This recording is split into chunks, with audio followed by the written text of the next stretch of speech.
YouTubers, what we're talking about today is the Glock 19 and how it interacts with the Mystic and the problems we've ran into with the Generation 4. This one is a Generation 2 Glock 19 and it works fine with the Mystic.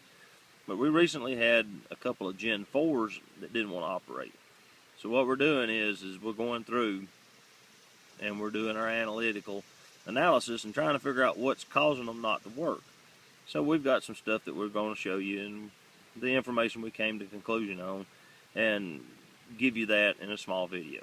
Alright, we'll get on with it and see what you think.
Function.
The longer this gun is fired, the better it works.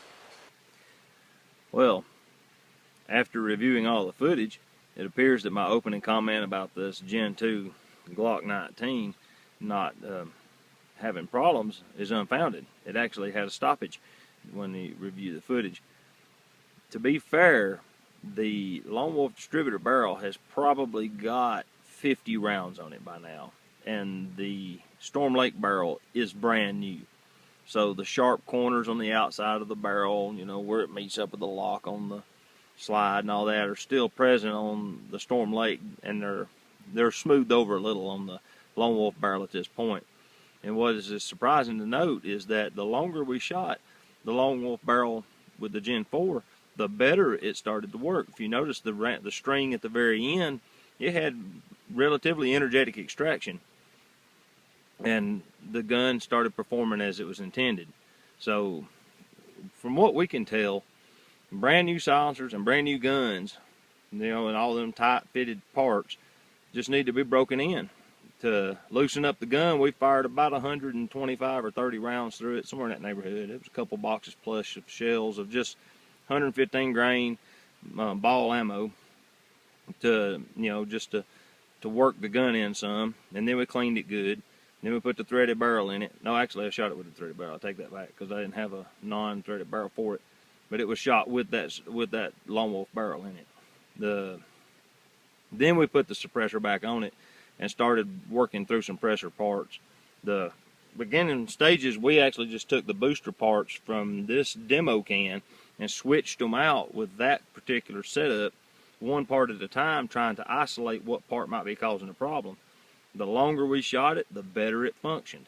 So from what we can tell, there's a radius cut on the bottom of the barrel, and that radius cut on the Gen 4 is supposedly different. The Gen 2 barrel that's in this gun fits the guide rod on the Gen 4 perfectly. The radiuses are identical. So I don't know at what point Glock started changing that radius on barrels, but supposedly they don't interchange on certain models. But on this Gen 2 and on that Gen 4 you saw in the video, the barrels will interchange and the gun will work fine, as you saw in the video, because the barrel out of this gun is the one that I did the unsuppressed string with in the beginning of the video, and it had energetic extraction and it fired accurately. So everybody that has the Gen 4, take it to the range once you get out of the box and run a bunch of rounds through it.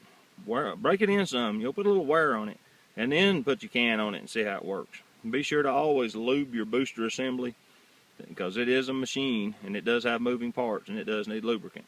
So, you know, with that said, keep your powder dry, and we'll talk to you later. This is David with Liberty Suppressors, and I'll see you soon.